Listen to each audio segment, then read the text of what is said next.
Prepaid metre যদি আপনি না লাগান, এবার আপনার নামে মামলা করে দিবে। আপনার আগের মিটার যদি না লাগান, আপনার নামে মামলা করে দিবে। সময় টেলিভিশনের একটা নিউজ দেখলাম, রংপুরের পার্বতীপুর এলাকাতে কিছু বাসা বাড়িতে যাদের টিনের ঘর, তারা আগের মিটার ব্যবহার করে বলতেছে যে তুমি এই মিটার লাগাইবা, নাহলে তোমার নামে মামলা। বুঝেন ঘটনাটা? এটা আপনি গ্রাহকের সাথে গ্রাহকের পরামর্শ না নিয়ে, তাদের মতামত না নিয়ে এই অন্যায় কাজ করতে পারেন না। নেসকোর প্রতি বলছি। আমার বিদ্যুৎ বিলে আমার আগের পুরাতন মিটার, তো আমার এটার মধ্যে যদি আপনি এইভাবে আসেন বাধ্যতামূলক ভাবে যে আপনাকে কি এটা লাগাইছি, ওইটা লয়ে যাবেন গ্যাস, লাইভ প্রোগ্রাম হবে বলে রাখলাম, আইসেন না এইভাবে। আমার মিটার লিখে দিছে, আগে আসলে আগে পাবেন ভিত্তিতে বিনামূল্যে অফিস থেকে প্রিপেড মিটার স্থাপনের সুযোগ। প্রিপেড মিটারের ব্যাপারটা আপনাকে একটু বলি। এটা আমি এর আগে একটা প্রতিবেদন করছিলাম, এবার সিল মেরে দিয়েছে। এটা বিনামূল্যে অফিস থেকে দেয়। 470 টাকার মতো অফিসে সরকারি ভাবে এটা অফিসে জমা দিতে হয় ভাউচার কেটে।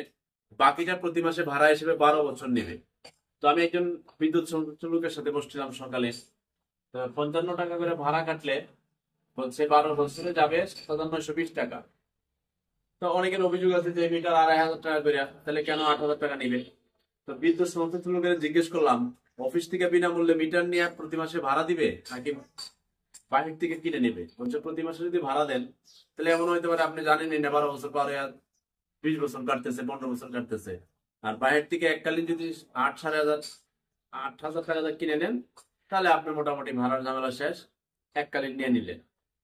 এতদিন ধরে করছে কি বিদ্যুৎ অফিসে, ধরেন মিটারই দিছে, দিয়া 5,000 টাকা অতিরিক্ত খাইছে, আবার মাসে মাসে ভাড়াও নিছে, কিন্তু এটা বিনামূল্যে ভাড়াও নিছে, 5,000 টাকা অতিরিক্ত খাইছে। আর এই প্রিপেড মিটার নিয়ে মানুষের কিছু অনেক অভিযোগ আছে। অভিযোগগুলো শুনতে হবে, জনগণের কথা শুনতে হবে, তারপর এগুলো সারা বাংলাদেশে ব্যবহার বিধি আপনারা নিবেন। জনগণের মতামত নিবেন না, অতিরিক্ত দাম নিবেন, এটা তো মানা যায় না। আবার আরেকটা দিক যদি আমরা খেয়াল করি, আগের যে পুরাতন মিটার গুলো আছে, ওইটা দেখা গেছে অনেক বাসা বাড়ি ফ্যাক্টরি কলকারখানায় মাসের পর মাস ব্যবহার করতেছে, 5 মাস 7 মাস 10 মাস 20 মাস 2 বছর ব্যবহার করতেছে, বিল দেয় না। বিদ্যুৎ অফিসের কারণ আলগাপাতি দিয়ে খেলা খেললা বিল আটকায় রাখছে।